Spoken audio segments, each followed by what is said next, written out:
जिनके हृदय हरि नाम बसे, तिन और का नाम लिया न लिया।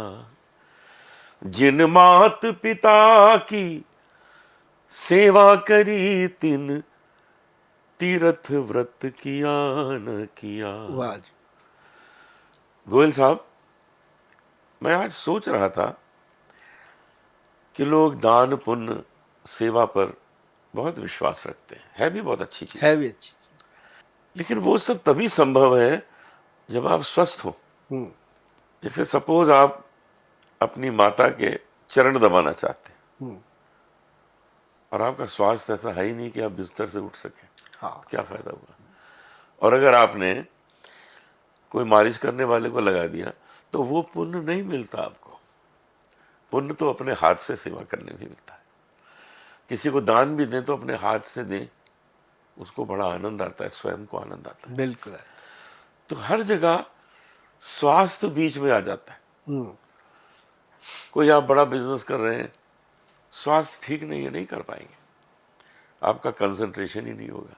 अब बिल्कुल। जितनी बड़ी टीम ले लें, लेकिन आप तो सही होने चाहिए। हम्म। टीम कितना करेगी? कितना करेगी? एक्चुअली तो आपको स्वयं बैठ के करना पड़ेगा। अब इतने बड़े लोगों ने, टाटा, बिरला, अंबानी, सिंघानिया, इतने मफतलाल, इन सब ने इसलिए इतना कुछ किया, इतना कर पाए कि वो स्वयं स्वस्थ थे, बिल्कुल। बैठते थे अपनी टीम के साथ, चलो काम करो। तो आज हम इस पर बात करेंगे कि अपने को पूरी तरह स्वस्थ कैसे रखा जाए।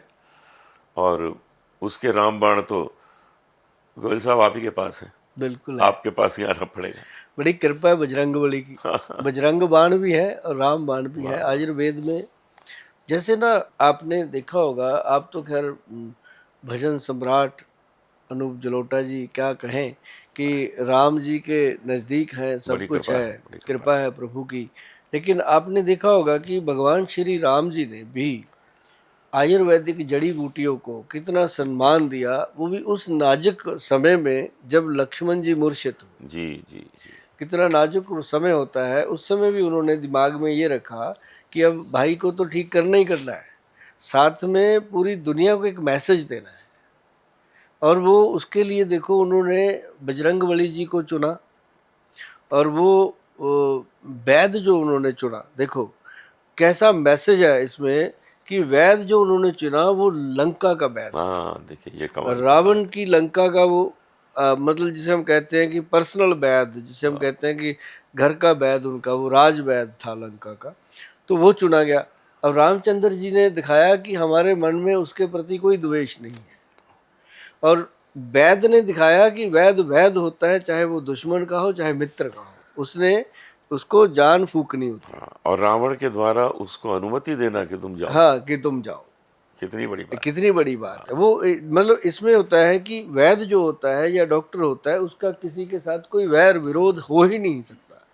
और उसको फिर देखो, उसने जड़ी बूटी मंगवाई, हनुमान जी गए पहाड़ी से मंगवाई। ये एक मैसेज था कि जड़ी बूटियां जो है इसको भगवान ही पैदा करते हैं, सही है।